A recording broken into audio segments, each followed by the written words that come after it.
Hi, everyone. Welcome to another episode of the Chats with Chels podcast.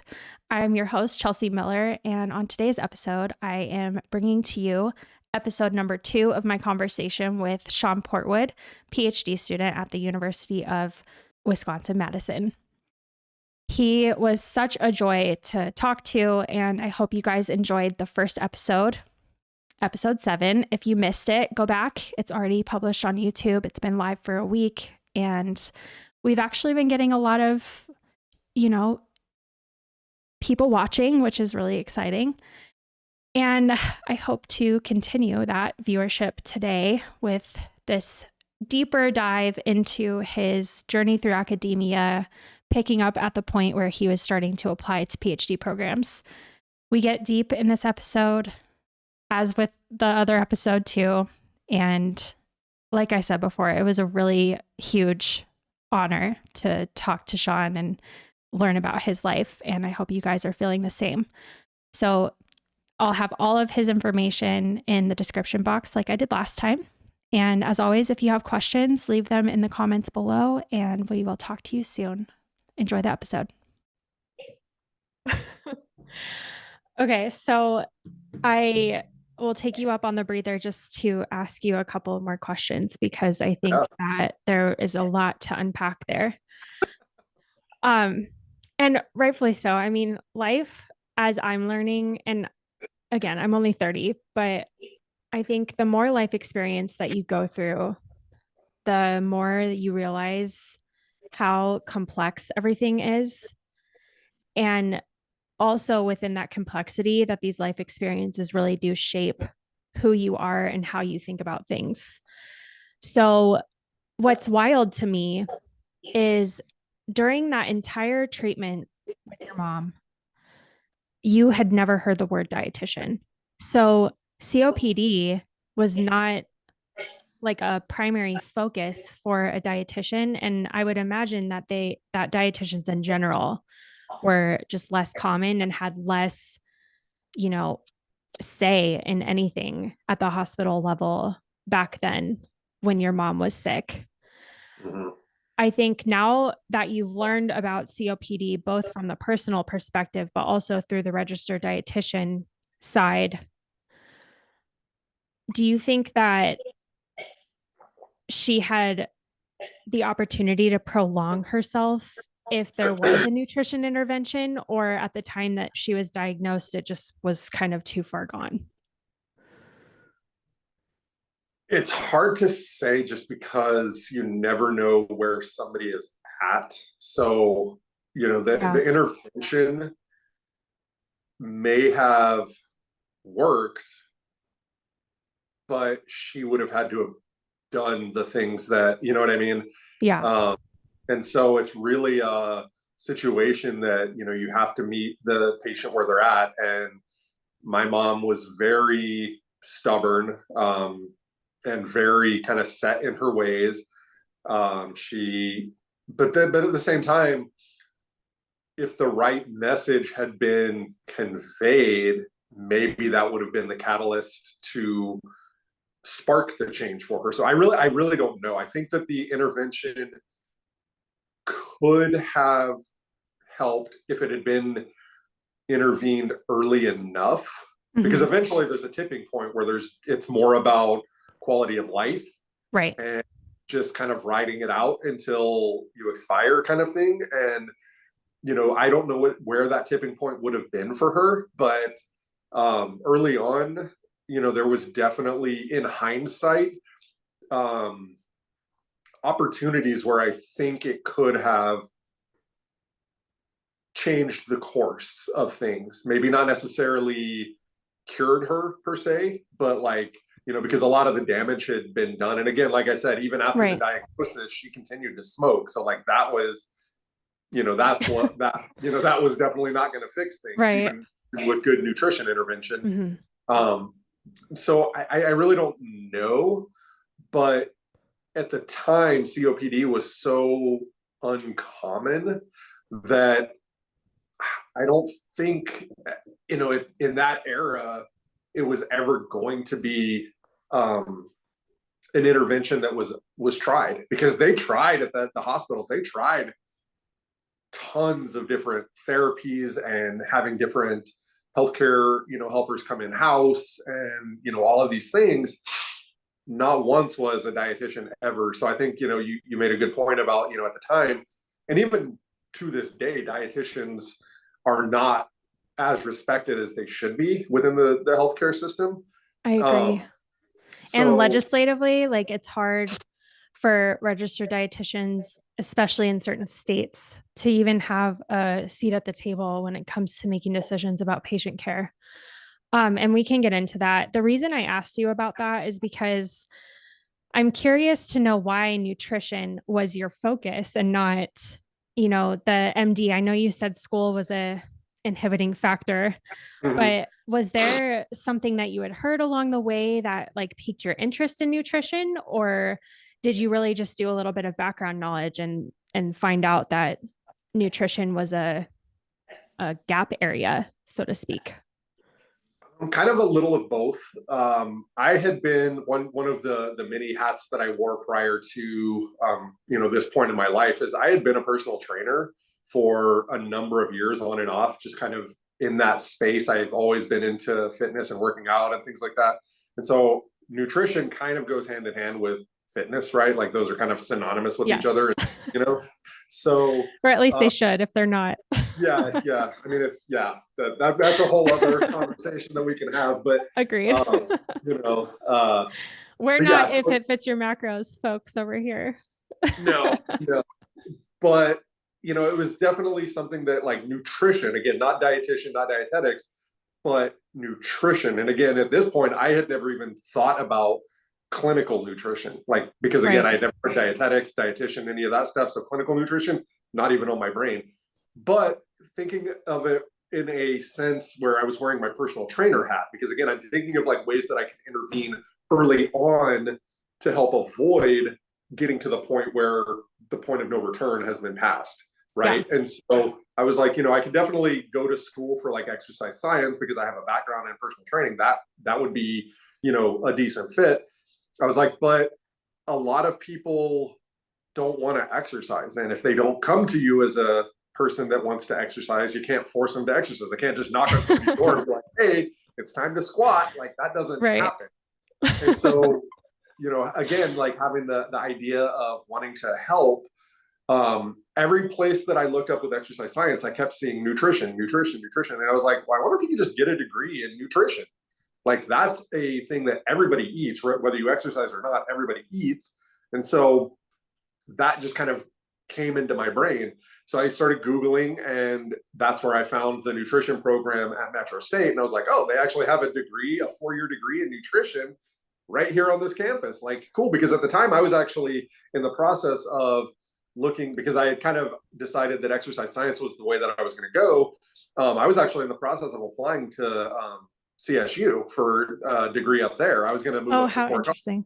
But I was like, I don't want to move up to Fort Collins, and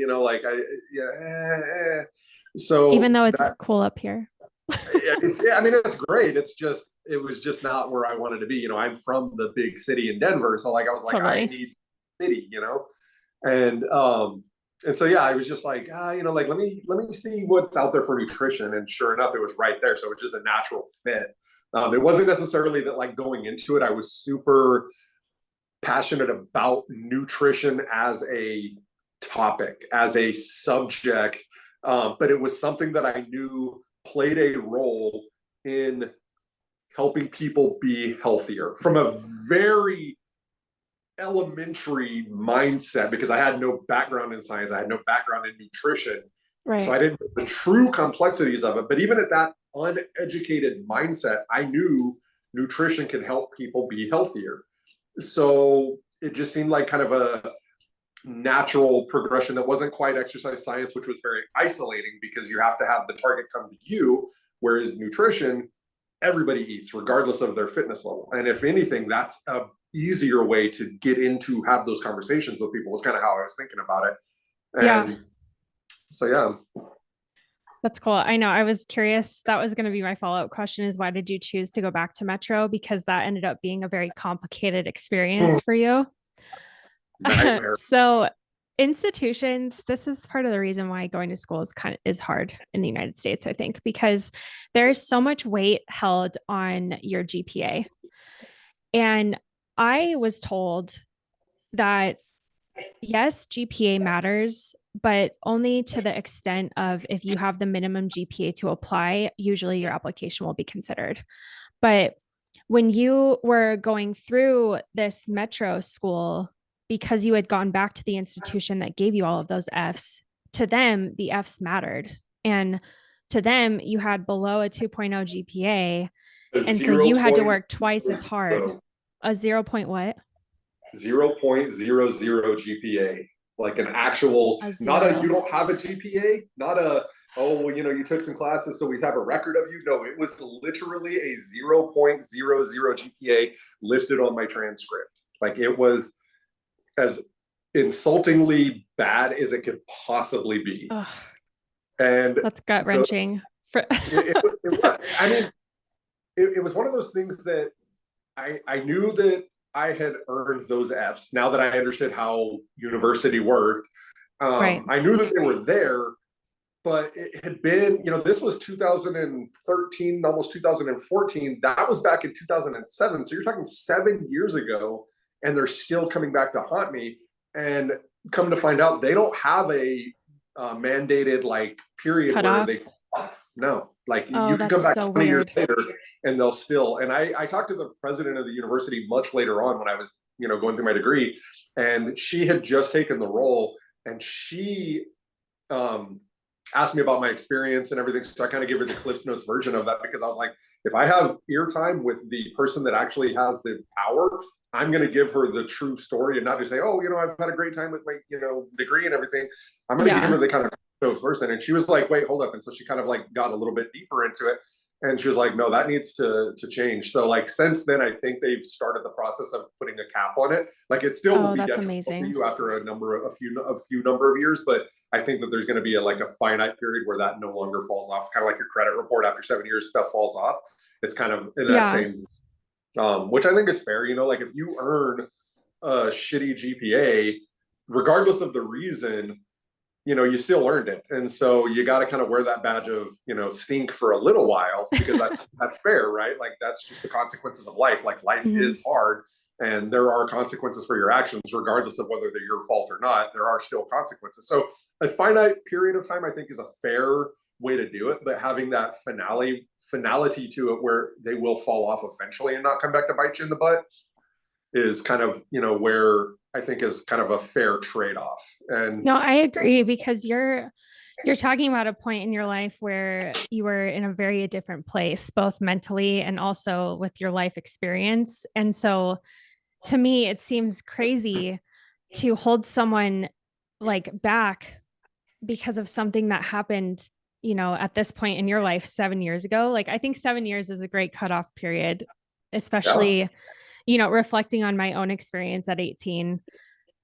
If I had gone back to NAU after 7 years and they still held me accountable for my D's that I had gotten my yeah, second semester there, like I I don't know if I would have had the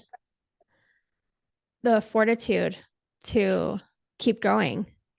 Maybe at that institution, but sure, it's sure. so it's so interesting how even, academic institutions get a little bit in the weeds when it Yeah, comes to yeah. And there's a lot of stuff that like, grades.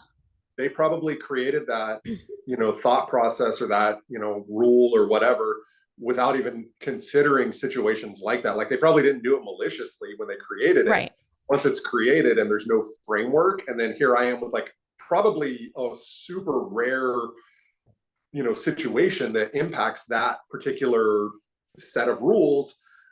Now they're like, well, we don't have a way to navigate that in a way that's favorable because we've never had to do that before. And you're kind of the test case for it. And, maybe now that has led to, now that I was able to kind of navigate it and do what I ended up doing, and then having that conversation with the president, maybe that is the, catalyst to change that particular rule. Now that they're like, oh wait, this can actually mess people up pretty badly. Yeah, we should probably change that. It's like it's a dumb rule that we had in place, for a positive reason, but at the same time, we've realized, maybe there's some nuance around it that needs to be a little bit more flexible. Yeah, I think it's inspiring that you've been able to invoke a change that would impact students. I think because while your case is rare, I'm confident that there are several other students that have had a terrible experience in their younger life that had led to them not being able to pursue higher education at that institution for a multitude of reasons. Yeah. But I do want to jump in here because you worked really hard. You got your GPA up to the minimum that it needed to be, and you were starting to look at schools beyond Metro. Mm-hmm. So, when you were looking into schools, what I understood from your story is that microbiome was the reason why you wanted to pursue a higher degree in nutrition. So, if you want to talk about how you went about that or what piqued your interest with gut microbiome, was it just a buzzword that you heard about and you wanted to research, or tell me about that? Yeah. So, kind of to kind of put the bow on the last piece of it. So when I transferred in over 100 credits. And so even though my GPA was, above a 3.0 at CU with 100 credits, when I transferred those 100 credits in, they transferred in as a T, not as a grade, but they still counted as a numerical credit. And so with that zero point 0.0 GPA, I was stacking a 0.0 GPA up against 100 credits. So anything that I did to add to that, you're taking that and adding it into 100 credits to divide it to get that new GPA, not the 5 classes that I had for those 0 or for those Fs. So Right. I was getting all A's, occasional B's here and there, but I ended up with like a 3.7 cumulative GPA from the point of starting at Metro again to the finale. Like I had a great GPA, but it was just going up against that 100 credit 0.0 GPA. So no matter how good I did, that needle barely moved. And you had to have a minimum of a 2.0 to qualify for financial aid. And again, that's a fair benchmark. You have to show that you're progressing in your degree to qualify for getting financial aid. I think that's totally fair. But the problem with it was I was taking, max credits, and here I am in a brand new language because I had never taken science classes before. So I was learning an entirely new language and kind of going up against this, fact that I wasn't getting financial aid. So I was paying 100% out of pocket. And at the time, the university was the least expensive university in the area, but it was still expensive. It was still $5,000, $6,000, $7,000 a semester, which is a lot of money to come up with when you're a poor college kid working. And so I was working, 2 to 3 jobs at all times, no matter what, and taking max credits because I wanted to get done as quick as possible and get as much into that new GPA as possible to get it above the 2.0 as fast as possible so I could qualify for financial aid. Right. So I was running myself into the ground and, working, these 3 jobs. I would go stretches where it would be over 100 days. So over 3 months straight where I didn't have a day off, where I was working 1 or 2 of my jobs and school or some combination of at least 2 of those every single day, no matter what.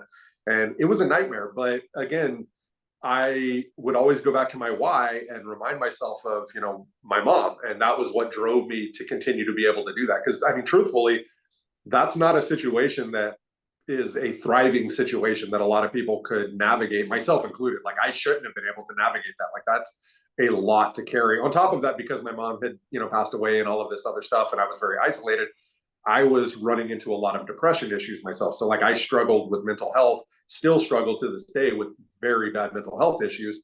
And so, this was just like this compounding stew of nonsense that I don't know how I came out the other end. I genuinely don't, but I did. But yeah, so along the way, because I did not have a background in science, I was playing catch up from the word go because I knew I had to take classes like biochemistry, organic chemistry, microbiology, all of these like advanced science classes that I'm like, what the hell? Like, I don't know any of that stuff. Like, I literally had to take Gen Bio 1 4 times. Oh, gosh. 4 times for that because I don't know that language. I did not know that language at all. And so none of it was sticking to me. It was brand new. It was really hard. And all the other stuff that I was going through, I just could not grasp it. And so I ended up taking that class 4 times. And every time I took it, because all of the other classes that I had to take, that was a prereq. So I couldn't advance in the science classes until I got through that class. And I couldn't advance in the nutrition classes because the advanced science classes were prereqs for the nutrition classes. So it was a daunting challenge. But in the process of doing that, I was like, okay, I'm diving full into science. I'm trying to learn all of this new language. I'm trying to do anything I can to like soak up knowledge. Mm-hmm. So I started getting into like YouTube videos, Khan Academy, what is the one from Hank Green course? I don't remember, but Crash Course. Like, Crash Course. Thank you. So I was watching all of these videos and stuff, and then I was getting into podcasts. And again, this is back in like 2014 when podcasts weren't really what they are now. So it was very like fringe, like very, but it was very easy for me to just put my earbuds in. And, I didn't have a car, so I was taking the bus everywhere, and I would have like 30, 45 hour long trips. And so I could just listen to an entire podcast getting from point A to point B and be good and learn some stuff. And at the time, the microbiome, again, also very fringe at the point where like this was kind of just like a buzzword very deep into circles. Like you had to get into like the weeds to even hear the word biome. But that's why I'm so curious to know how you like chose that as your point of focus.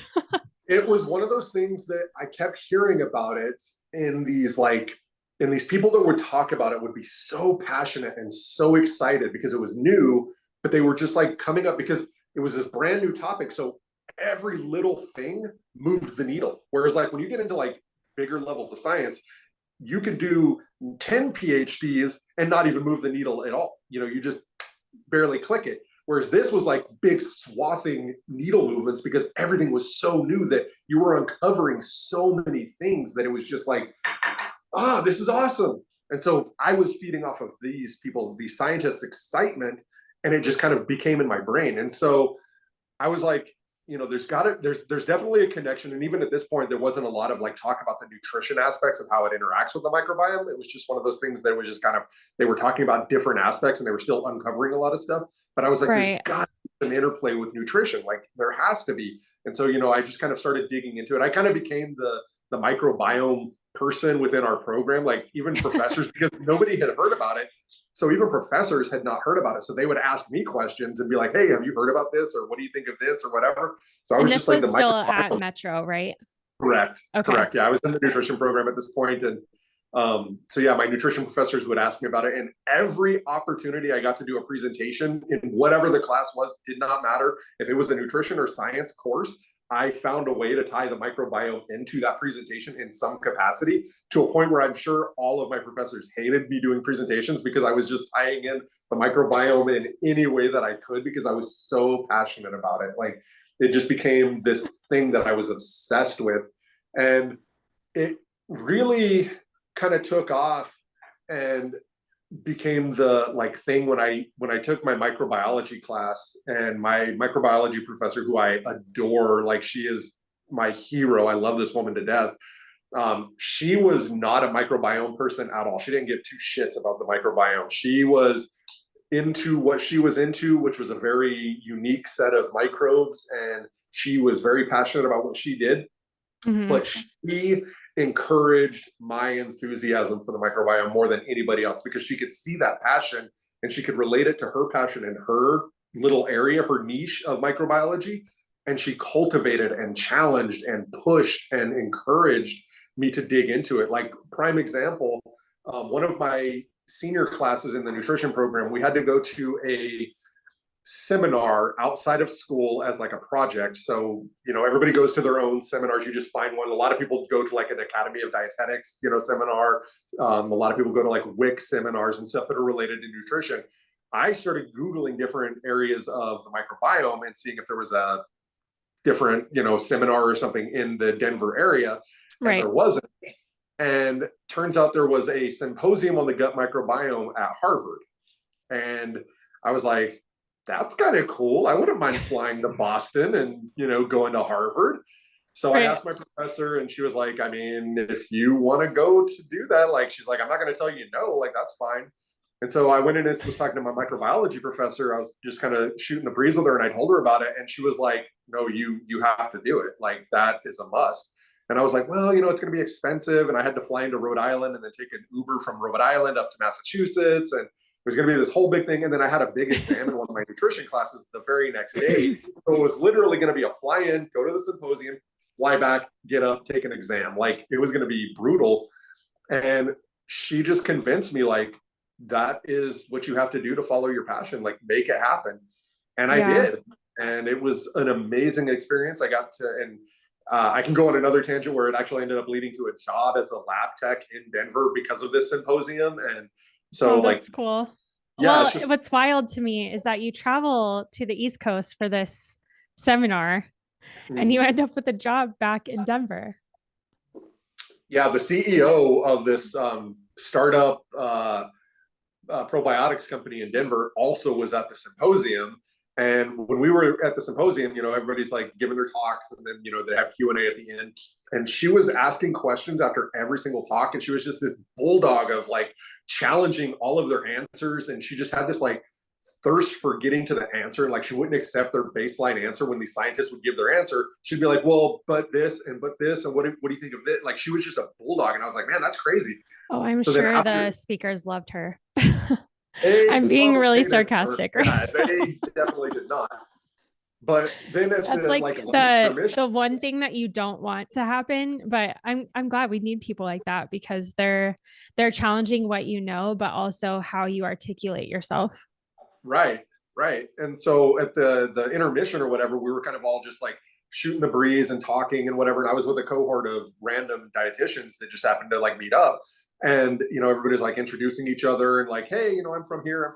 And they got to me and I was like, oh yeah, you know, I just flew in from Denver. And right as I said that, the bulldog lady just happened to be walking by and heard Denver and like grabs me by the shoulder. And she's like, you're from Denver? And I was like, oh shit, like the bulldog lady is like, what is happening right You're now? like, am I in trouble?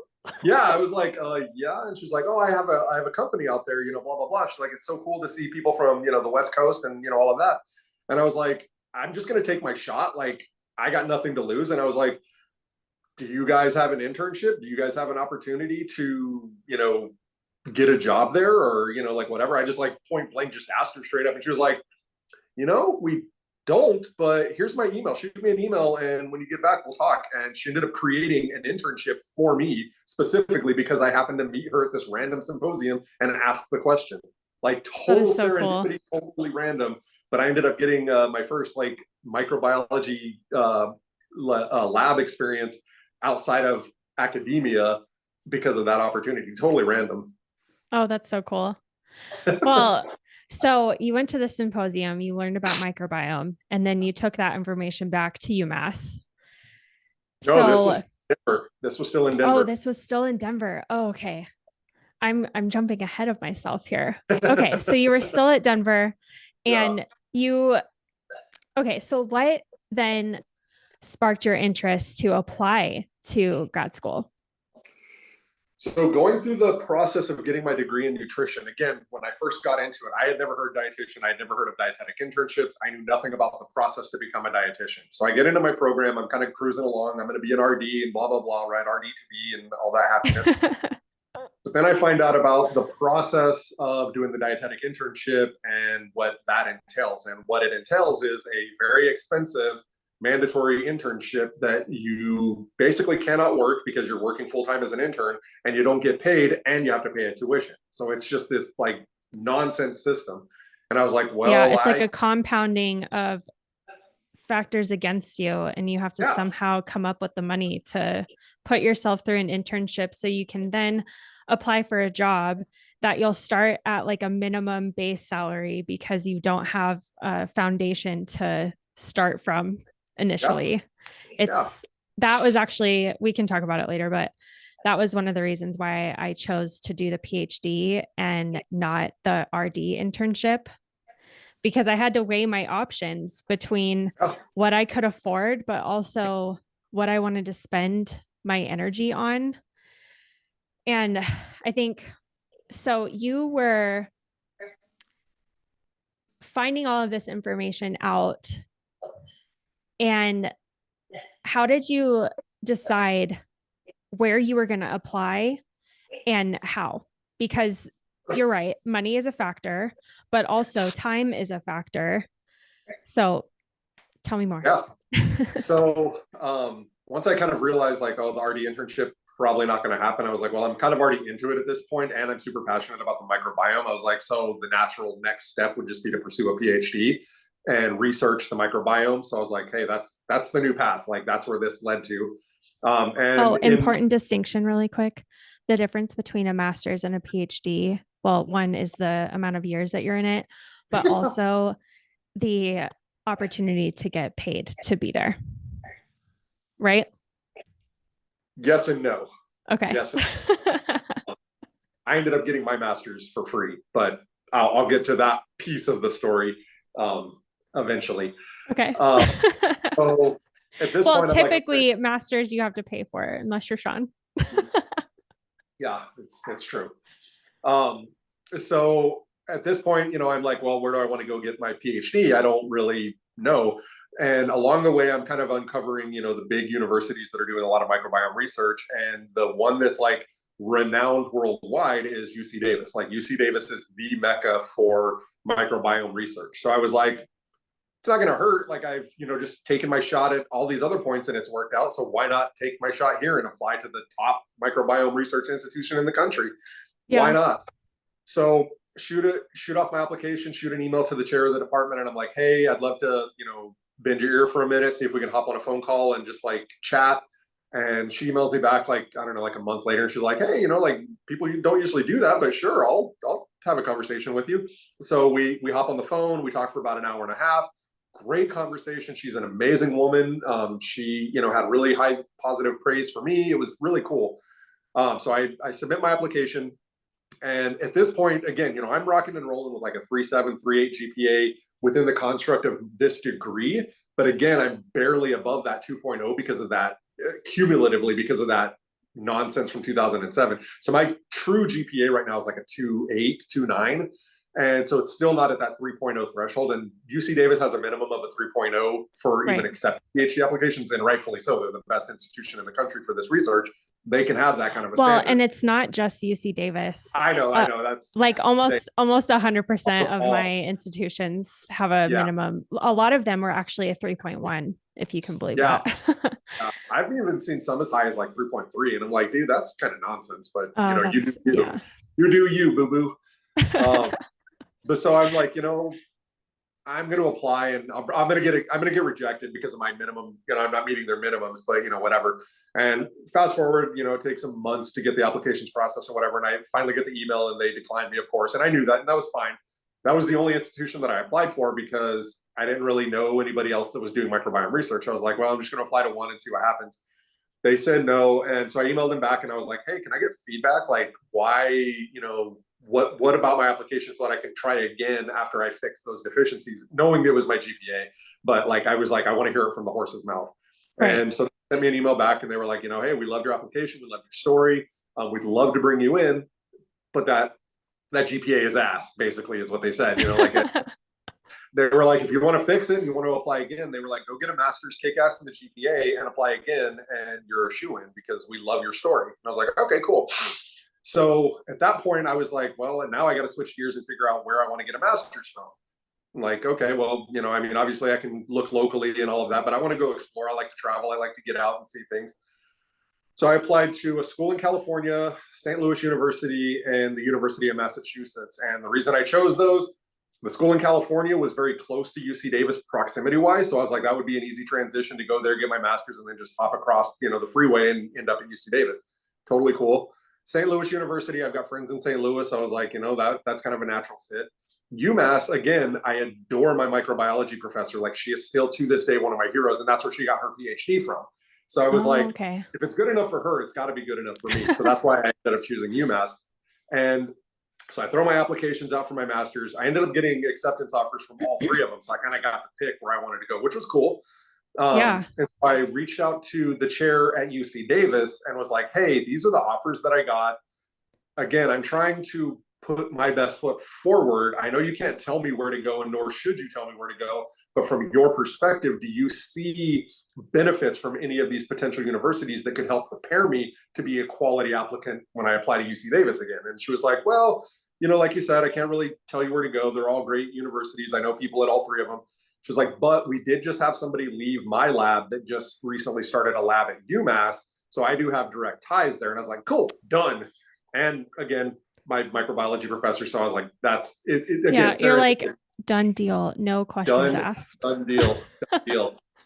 So yeah, I graduated in 2019 and started UMass in 4 weeks later. And so I had to like uproot my life. I graduated December 19th or 16th or something like that. And classes in UMass started like January 17th. And so I had to Oh, uproot quick my life. turnaround. Yeah, super quick turnaround. And so I had to uproot my life, move across the country, get settled, get established in a new city on the other side of the country where I know nobody, all of this craziness. And so I did, and that's where it was. And I started reaching out to professors, trying to set up getting into a lab so that I could get, research experience, do a thesis, all of that stuff. And we all know what happened 6 weeks later, COVID, and that shut everything down. So they were no longer doing funding for master's students. So they were saving all the funds because at this point, nobody knew what was happening. Nobody knew how long it was going to go on. They were losing funding because, again, the big institutions weren't giving out as much money, like NIH Right. and things like that. So they had to save the funds that they did have for the people that were either already in a master's program. So if you were already in a master's program doing research, you were good to go. If you were already doing a PhD, you were good to go. If you were an incoming PhD, it was kind of hit or miss, but you were still technically good to go. But if you were an incoming master's student, you were just shit out of luck. Like, sorry for your luck. And the whole reason I went to UMass was to do research and get a thesis. And here I am no longer able to do that. And I'm like, well, yeah. Okay, so you applied, you got into UMass, and they shut you down. And so, how did they choose to do a thesis-less public health for you? Or did you choose that?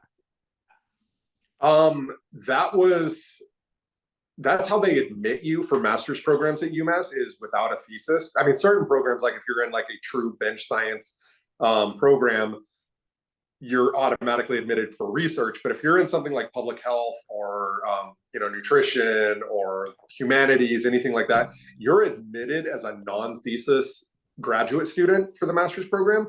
And then you have to do the legwork to switch it to a thesis because more people get into those degrees and don't do thesis. Like public health, a lot of people don't do theses. You end up doing internships, you end up doing projects, you end up doing various things that kind of capstone as opposed to thesis. And so is the department that you applied to public health? Like, is nutrition under the public health umbrella there?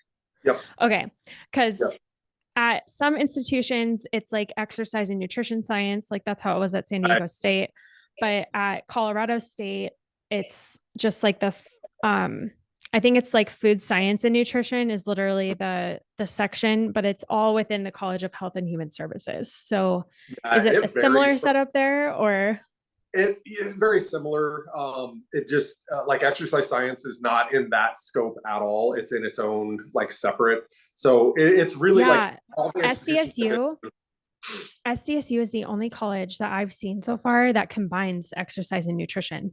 Mm-hmm. And it's not that the degrees are combined because you can either do a nutrition science or exercise science, or some people can do like dual, but you have to take more classes because they're both technically like bachelor's or master's degrees. Mm-hmm. But at the point that I was at SDSU, that was like normal for me. But as I'm learning, it's more common to pair like public health and nutrition together or like food science and nutrition together or something like that. So yeah, I mean, every school is so nuanced. Yeah, they all play in the same sandbox. They all play a similar role. It's like you can kind of mix and match and get similar outcomes regardless. Like I think it's just kind of dependent on what's kind of preferred for that school, like within their demographics of the people that they end up having come there and what's more common. So it makes it hard to find a program though, because you know how each program has like their own buzzwords and stuff like that for what you use to apply. I was running into that issue when I was trying to find PhD programs that were more focused on nutrition through the lens of biochemistry than just through the approach of dietetics, because every single institution calls their program something just slightly different enough that in a search engine, it's really hard to find them all. Yeah. Yeah, and it really depends on the institution. Like where I go now, it's very interdepartmental, like interdisciplinary, and so it's Mm-hmm. very easy. Even though my department is the Department of Nutrition and Metabolism, like I can do stuff in food science, I can do stuff with exercise science, I can do stuff with agriculture, I can do stuff with biochemistry, microbiology, molecular biology, straight up just nutrition. Like there's countless paths that you can take within our department the way they do it here, but that's kind of a unicorn situation where it's not that easy to do that at every institution, and it just happens to be how it is here at UW. But like, yeah, no, I totally agree. Like in UMass, where I did my master's, it was very isolated. Like we shared a building with food science, but there was nothing but rivalry between us. We were not interdisciplinary at all. We hated each other. Like we did not get along. The researchers, I mean, obviously, like students don't really give a shit, but like professors, there was like competitive rivalries between the food science people and the nutrition and dietetics people. Like That it was is so wild. weird. Yeah. I don't fully understand that. Okay, before we get into the difference in programs, because that was what I wanted to talk to you about, because our programs are so different. Uh, I want to wrap up the journey that you took from through UMass and what that looked like for you after COVID, because COVID shut you down and mm-hmm. you did get your master's degree, but it just Yep. wasn't in the way that you were hoping. And Nope. so what did you do after that? So I ended up dumb lucking myself into teaching and going through that space, which was really cool because I wanted to get a tangible takeaway since I wasn't going to get a thesis. I wanted something more than just another degree. I wanted some sort of like transferable skill to again make my application to PhD programs slightly better. Yeah. And it just kind of worked out that the spring, my very first semester, shut everything down. Through the summer, I was kind of contemplating whether or not I wanted to stay at the university or not, or if I wanted to go somewhere else to get my master's that maybe could have research opportunities. And then about a week before the fall semester, because of COVID shutting all the international travel down, we had a lot of international PhD students that were back home and they couldn't travel to the university. And so last minute, they were like, oh shit, we need TAs to teach these classes because normally the PhD students do it, but now we have nobody to do it. So they sent out an email and were like, hey, if anybody has an interest and wants to, help teach this intro to nutrition class, we need a bunch of people to do it. And I was like, it'd be some good money and, whatever, and be good experience. So I was like, sure, why not? And that first class, I fell in love. Like the idea of teaching had never crossed my mind, but from day one of doing it, I was in love. I loved every minute of it. It was so fantastic. I got so many accolades and compliments and feedback in the positive side from my students. And I ended up teaching well over 400 students during my tenure in my master's. Wow. And ended up getting hired by the School of Public Health to create a first year seminar and create the entire curriculum for that course and teach that course to freshmen coming in, as well as teaching like the food science lab. So I got to teach a cooking class. I had a wide breadth of experience that I ended up muscling my way into just from like being there and wanting to do it, that I was able to amass a pretty good resume of teaching credentials while doing that. And I just fell in love with it. And because I was teaching enough classes each semester, I was teaching 4 classes a semester on top of taking my classes. Because I was at that minimum threshold, I got my tuition covered and I got paid. So Oh, that's how perfect. my, yeah, Win-win. mm-hmm. That's So amazing. yeah, then I got to the end of the degree, and during that time, I started missing the idea, and I was getting away from my why, right? Like if you think back to my time in undergrad, my why was because my mom died and I wanted to become a dietitian to help people not have to go through that. And I had gotten away from that when I realized I can't be the dietitian. And my research stuff had kind of veered in a way that wasn't really my true why as to why I got into this. I'm still super passionate about it, but I kind of was like, I'm yearning for that, like getting back to my why. And I started exploring different dietetic internships and came across several that were didn't have the tuition, so you didn't have to pay to go to do it, and you got a stipend during the time doing your internship. And I was like, oh, hey. And it just so happened the VA Medical Center, which I'm a veteran, you're a veteran, we know the Yep. VA, We do. that is one of the internships that pays a stipend, has no tuition, and is right in alignment with giving me that opportunity to work with people that I'm familiar with, that they're my people. And so I was like, you know what, I'm going to throw this against the wall, and whatever sticks is what sticks, right? So I figured out that I was going to apply to UC Davis again. And because I knew this was the last time I was going to apply to anything, I figured I would find a second PhD program as well, just to throw a bigger net in that arena, as well as the dietetic internship process. So I ended up finding UW-Madison. They're doing really good progressive microbiome research. It's a really good institution for research in general. There's just a lot of variables that really jumped out at me as like, okay, this is a good opportunity. So I ended up applying to both UC Davis and UW and the dietetic internship. And I was like, whatever sticks, that's what I'm doing, no matter what. And got through the process and ended up getting everything. I matched the dietetic internship. I got accepted to UC Davis, and I got accepted to UW. So I had literally the pick of all of it. I could do whatever I wanted, which was totally like not what I expected. I expected to get 3 no thank yous, and I ended up getting 3 yeses. So that was like, I don't really know what to do with myself now. This is not what I anticipated, but here we go, I guess. So, so really, it kind of came down to, first off, I got the acceptance offers to the 2 PhD programs first. And once I got those, I had to ask them, hey, I also applied to the dietetic internship, which I'm going to find out for here in about a month if I match. Would you be willing to do a 1-year deferment if I match to my dietetic internship, so that I can pass that, or so I can go do that and complete that as well? Yeah. And both UC Davis and UW both said yes. They were like, yeah, no problem, that's fine. And so I was like, oh, cool, like that's pretty awesome. They must want me like bad enough that they're willing to hold a spot for an entire year for me. That's cool. Yeah. So then it came down to, okay, now I got to choose one of the 2 PhD programs. And it came down to, number one, the progressive nature of UW and the interdisciplinary nature of UW, where, again, like I said, you can microbiology, you can do food science, you can do true nutrition and metabolism, you can do dietetics related, you can do all of these different nuances. Whereas at UC Davis, you're kind of pigeonholed, because UC Davis has such a reputation of being the top dogs. They have to hone that needle point, and they have to be very finite in what they do. And there's not a lot of communication. And so that was a driving factor. And then the stipend amount was not only dollars to dollars higher at UW by like a significant amount, when you factored in cost of living between California and Wisconsin, it made that offer like it was already right here, now it was here. And so it was just a no-brainer to do UW. And so accepted there. And then it came down to, okay, where am I going to match to my dietetic internship? Because I had applied to a couple of places in California, St. Louis, and Minneapolis. And I was like, well, this also will factor into what happens. And I ended up matching to the Minneapolis VA Medical Center.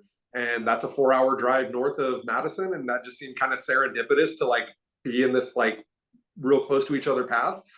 So I accepted the dietetic internship to the VA in Minneapolis, and I accepted the PhD offer to UW and did my 1-year deferment. And that was kind of where it landed. And now here you are, Mr. PhD student. That's right.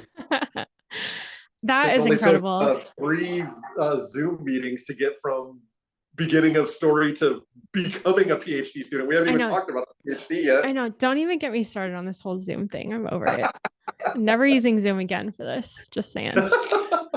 Unless I pay for Pro, which we know that's probably not going to happen. So that's probably not. Well, wow. Okay. So that's incredible. I think there were a lot of lessons in there. I think the 2 main takeaways that I have from this experience that you've shared with me is, one, that there is so much power in asking questions, because you can't know the answer or someone's response to something unless you ask them. And also the power of networking, because I think despite being, quote, new to the field of nutrition and dietetics, I think it took you a lot of courage, but you followed your intuition. And I can already tell that you're a person who asks a lot of questions, and I think that's very valuable. in a PhD student, because not only do you have to ask your own questions, but you have to be curious enough to want to learn new information about the thing that you're learning. Mhm. So, thank you for sharing that journey with us. Yeah, no, my pleasure. I'm happy Yeah. to share. I mean, it's one of those things that, it's a cathartic experience for me to talk about a lot of the stuff that I've had to go through, but at the same time, it's also I see it as an opportunity to encourage people to not follow the status quo just because it's easy or it's safe. My life has been full of up and downs, full of financial struggles because of the things that I've chosen to do. And I don't have that like safety net and things like that. But at the end of the day, I'm still here kicking and, moving forward, and I'm accomplishing things and checking things off the list, and I'm still rocking and rolling. So it's hard, but at the same time, if it wasn't, if the way I'm wired is, if it's not challenging, it's not fulfilling. And Right. that's not to say that, like, I'm giving myself undue hardship, but I'm willing to do the hard things to get to things for that fulfillment on top of accomplishing whatever it is that I'm accomplishing. And I challenge people to do that all the time. I always tell my friends that are like complaining or bitching about their jobs, about like, oh, I got to go in and do this and I hate it, and whatever. And then I'm like, well, what are you passionate about? And they'll tell me this, that, or the other. And I'm like, you know, do it. Like, Yeah. there's no right way to live life. Like, Yeah. the end of it is like, make the most out of what it is. Your job on earth is not to drive yourself into the ground miserably just to make your boss a bunch of money. It's to be fulfilled, and whatever that Yeah. why is for you. And the other counter argument to that is like, okay, well, if you have like a family and kiddos and all of these like external responsibilities, and that's your fulfillment in life, then that job facilitates that fulfillment. So yeah, it may suck that you have that job and you're not fulfilling your job, but you get that fulfillment externally, right? Like, that's totally fine. And I would Yeah. never tell somebody to like just uproot their life and disregard those responsibilities to go chase a passion of doing whatever and running themselves in the ground financially when they've got kiddos and a wife or a husband or a Yeah. partner or to take care of. Not in any way saying that. And that could be that fulfillment that I don't have externally. I don't have kids. I don't have that partner situation where I'm, feeding multiple mouths with my money. So I'm just responsible for myself. So I Right. find my fulfillment in the exploration of things and, answering these questions and finding my passions and whatnot. Yeah. I resonate really deeply with the idea that life is too short to do things that make you unhappy. And because it would have been a lot easier for me to just stay in the military, because it was a brainless job and all you had to do was be obedient. And people hate when I use that word when it's associated with military, but it's true. They Mm-hmm. teach you obedience and basic training so that you don't ask questions when you do your job. You just do your job. Right. And the people who don't conform either stay in the same rank until they're kicked out, or they choose to get out. Right. And then you have, the instances where you would get like med boarded, similar to what your situation was. But I think there's a lot in that lesson of like, I've already done shitty things that I don't like doing. Right. And you have come to a point where it's not worth it anymore to do things that you don't want to do. And so I think it's kind of funny because the the PhD is asking us to do a lot of things that we are very interested in doing, but a lot Mm-hmm. of things that are very challenging to do. Yeah. So I think let's get into, I guess, the nuance of our programs, because that was a lot of the deciding factor, at least for me, when I was choosing my PhD program. And it sounds like for you, it was more what opportunity made more sense for your end goal. And I agree. That was part of my reason too. But I think when we're going through the grad school application process, there's no how to list. There's people like I was very fortunate to be in a research program in undergrad that supported students who were in underserved populations to pursue a PhD and give us tools that we needed to make our applications stronger. Mm-hmm.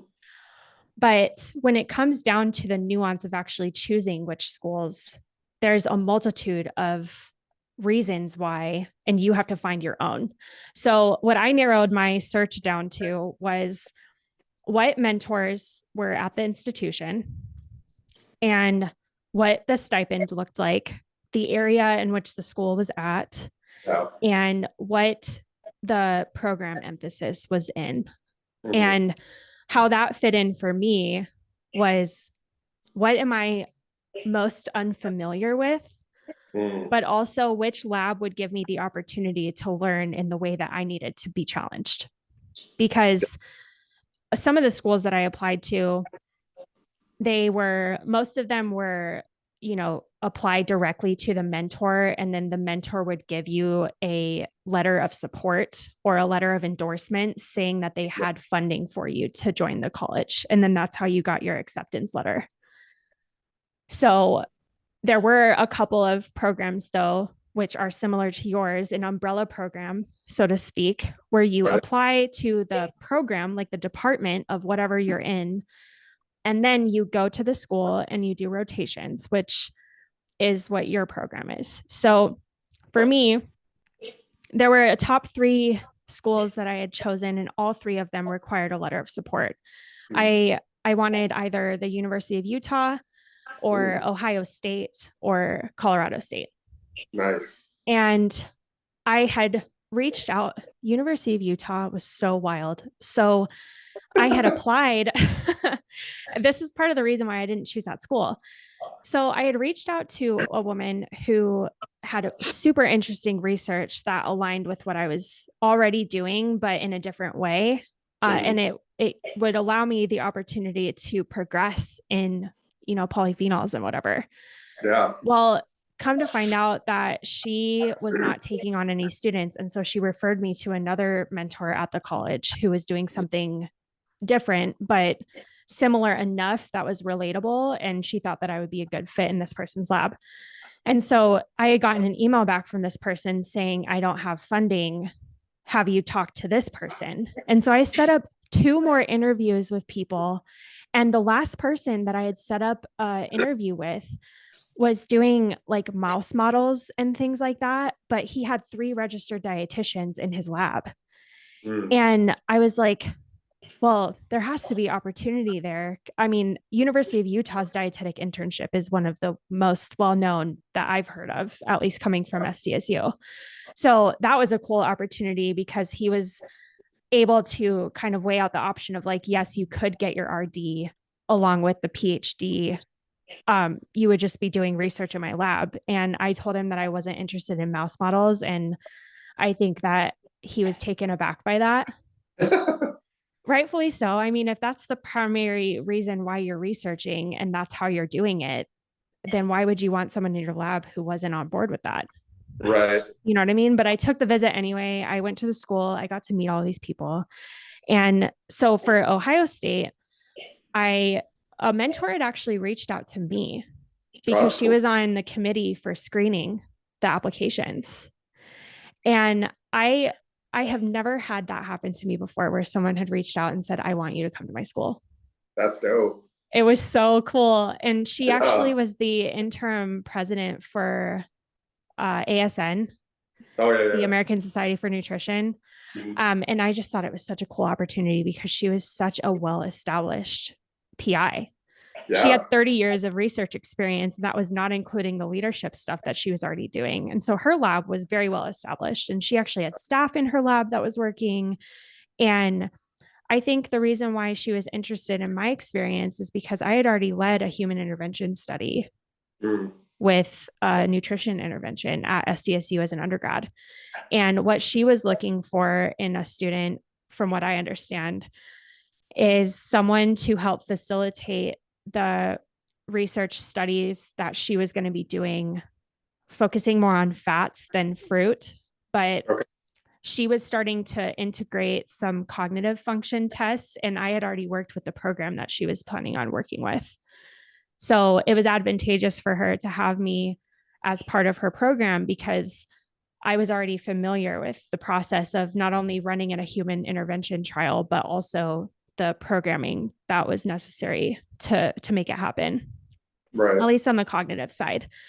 Yeah. And at CSU, it was a very opposite experience. My now mentor, she is a non-tenured professor right now. She's going up for tenure in a couple of years. And so she's not established in the eyes of an institution. She's trying to establish herself, and her lab is Right. very small. There was me and one other PhD student, and you know, circumstances happened, and I'm the only PhD student actively in the lab right now. And Uh-huh. we have a couple of master's students and a couple of undergrads, and that's pretty much the lab. Yeah. So it was hard for me to choose between Ohio State and CSU. But what ultimately drove that decision for me was Ohio State was a very high functioning institution. They have a lot of money Yeah. and they have a lot of resources, and the people who go there are brilliant. But for me, it was important to establish a working relationship with my mentor in a way that I could talk to them and come to them if I needed things. Mhm. And that opportunity was not as available at Ohio State than it was at CSU. Yeah. And ultimately, the location drove my decision because I have a husband and he's not a PhD student. He's not even a student at all. He's just Right. moving with me. And he agreed that we were just going to relocate to wherever I got accepted. And like you, I had a decision to make because of the 7 colleges that I applied to. I got into all of them.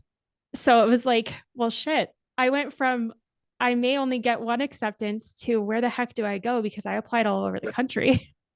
That's a huge variance too. I So know. And so I asked Ryan, I was like, where would you see yourself moving to? And he was like, well, obviously either Utah or Colorado, but if I had to choose, it would be Colorado. And the cool thing about Colorado State was my mentor, she gave me an interview and was fully transparent that she was waiting on a grant decision from a grant that she was submitted. And that was the only way that I would have a spot in her lab was if she could secure this grant and get funding for me. right. And I swear, like 3 days after I visited Ohio State, she sent me an email saying that she got the grant and and I asked her if she could send me out there for a visit because I really do believe that you need to visit the place before you say yes to it. Right. That was just important for me to get like a physical vibe than just Sure. to say yes without visiting. And Yeah. it's a power in asking questions because that is not part of the typical protocol for CSU. But Right. she had never had anyone ask that question before, but she was like, let me ask the department head and see if we can fund you to come out here. And so, sure enough, she was like, I got funding, let's go. And I flew out to Colorado. And within, I think, 4 hours of being at the school and talking to people, I already knew that I was going to say yes to it. Makes sense. Yeah. So that was the experience of applying direct to mentor. So I'm curious now, how was the umbrella program something that you were, I know you touched on it, but like, was that one of the driving factors or like, how else did you consider applying to your schools? So again, there's not like a roadmap of how to apply to a PhD program. So I didn't Yeah. really know what an umbrella program was or a direct admit program was. I didn't know how that worked on any aspect. Like I just figured I applied to the PhD and the rest kind of gets sorted out. I didn't know like what that actually looked like. And so UC Davis is actually a direct admit program. And Huh. so I was applying to a direct admit and an umbrella, not knowing that I was applying to either one as far as that scope of it. I didn't know what it was. Um, and so in the interview process with UC Davis, it was all virtual. So it was like these big 2 day Zoom fiascos where you were like in breakout rooms with different PIs and interviewing with them, and then you were in like group meetings and stuff like that. It was a very interesting situation, but it was direct admit. And at the end of the 2 day orientation or interview process, whatever recruiting trip, I guess you'd call it, Yeah. they basically sent an email to. There was like 30 people, 30 potential admits that were on this because it was on Zoom, so they could afford to house a bigger number of applicants, you know, kind of, Right. you know, it was just easier because they didn't have to fly everybody out there. And so Yeah. there was about 30 of us on there. And they were like, you know, over the course of the time, they were like, you know, we'll make decisions within the next like few weeks, maybe a month, you know, stuff like that. Like 6 of us, they emailed at the end of the first day and were like, this was kind of a formality. We want you. You guys are our top choices. And I was like, That's cool. pretty cool. Like applying to this like super prestigious school, and now they're wanting me without, you know what I mean? Like that was really cool. And so I Yeah. was kind of over the moon with that. And that was the first acceptance, official acceptance that I had gotten. But I still had my recruiting trip to UW where they actually did fly me out and I got to come to Madison and kind of check it out. And that's where I found out that it's an umbrella program where you do rotations. And so I had gotten a direct admit into the chair of the department. She was the one that I had reached out to and talked to back in like my undergrad and everything at UC Davis. She was Right. the one that was like, if you're going to come here, I want you in my lab. I want you to work for me. I love your story. I want you in my lab. And I'm like, cool, like, awesome. I put a pin in that. Let's hold off. I got to go through this other process. I'm not going to make a snap decision. So I came out to Madison, and that's where I found out that they do rotations here, which is very different, right? Like you don't get that letter of intent. You don't get any of that stuff. You basically, if you come here the first week of school, you go through an orientation where you get presentations done by all the PIs that have funding and are accepting students. And those are the people that you reach out to, and you set up your rotations and you kind of figure all of that out. And so I was like, you know, kind of going through the interview process when I found all of that out, I was like, that actually sounds kind of interesting because I don't know what, like, you don't know what you don't know. And in the case of a PhD, I didn't know a lot about how to navigate it. And I also didn't know what I needed or wanted in a lab. So it was Right. very, like, if I had to do a direct admit, that's what you have to do because I know that's the majority of programs. So like it is what it is, right? Like if that's the way that it works, that's the way that it works, and I would figure it out. But now Well, this and idea, truthfully, really quick, I took a huge leap of faith because I also didn't know. yeah, I mean it is, and that's just it. Like if that's what you have to do, that's what you have to do. And if you have to take that leap of faith, you take the leap of faith. Well, But and I found out too that nutrition specifically, it's a very different channel than typical science, like typical STEM. Because 90% of the programs that my cohort of undergrads in the research program applied to were umbrella programs, because that's the typical for biochem and chemistry and biology programs. And then okay, here I am with like 80% of my schools that I applied to just direct admit, and I thought it was normal. yeah, yeah. I didn't know one way or the other, and I was like, wait, what? You do I think it's rotation? kind of a blessing in disguise though, because you were just like, oh, this is cool. Let's go. Yeah, and you get to really test out the PI and see if it's going to be the environment that is conducive to you to be successful, because this is a hard program, and the vast majority of a PhD is independent, right? Like you're not Right. in class, you're not like doing traditional school stuff. You're doing your own work, and you're very independent, but you still need that like support network that is appropriate for your needs, and everybody's different. And so it gives you that opportunity to really feel out the communication style, the availability, the just leadership style, the lab environment, you know, the other people in the lab, not just the PI, like what that environment is really like. And so I'm really thankful that I'm in this scenario, because again, going into it, taking that leap of faith, had I been a direct admit to UW, the lab that I would have thought that I wanted to get into, I actually did a rotation in and now have zero interest in pursuing that lab, because even though the research is amazing and the lab itself, like what they're going to be doing is fucking amazing. Like they're going to be, I'm not going to be surprised if at some point a Nobel Prize winner comes out of that lab. Like the science, Yeah. the intelligence, everything about it is phenomenal. But the environment is not conducive to me. And I have a lot of sway and ability that not a lot of PhD students have, in the sense that I'm already a licensed and credentialed registered dietitian with a master's degree. So I could leave my program tomorrow and be just fine. Right. Not a care in the world. And so I have a lot of leverage to be able to like choose the environment that is actually appropriate for me. And if that means that it's not here at UW or the PhD just doesn't work out, that's okay. I'm not going to be upset about that. Like if I end up going through this whole process and realizing that, none of these labs work for me and I have to walk away from it, that's okay, because it's not going to impact my business that I want to have, my career that I want to have as a registered dietitian. My PhD is more curiosity than functional towards my ambitions as a registered dietitian. It's going to help me be a better clinician. It's going to teach me a lot of stuff. It's going to give me a lot of opportunities. And being able to have those letters after my name and the stuff that you learn to get those letters, invaluable experience.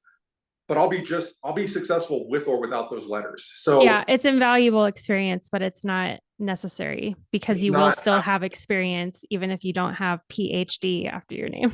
Yeah, it's completely irrelevant. Like it's super nice, and from the ego standpoint, it's awesome. And curiosity standpoint and a learning standpoint, like I have the ability to pursue exactly what I want to research and the questions that I want to get answered. And if I don't get to answer them, I can just walk away and be fine. Yeah. So I'm okay with that. And it's a really special place to be in. I think the fact that you do have enough experience to carry yourself through and not have to put all of your eggs in one basket, it's very, I don't want to use the word privileged, but it's a reassuring space to be in.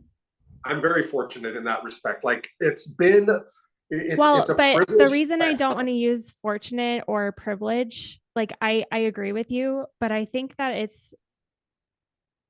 it's taking away from how hard you've had to work to get to this point, though. I agree with that sentiment. However, I do think that experience and the hardships that I have had to go through to get to this point are why I am who I am and why I'm able to do what I'm able to do. So from that perspective, it is a privilege that I've had to go through these hardships. I know that sounds counterintuitive and weird, but I feel that if I had not gone through the stuff that I had to go through right now, I wouldn't be in this position to do the things that I ultimately want to do. I probably wouldn't have had the drive to get through things that I would have just settled, like I'm talking about before, with like all my friends that complain about their jobs. I would probably be one of those people and just going through life.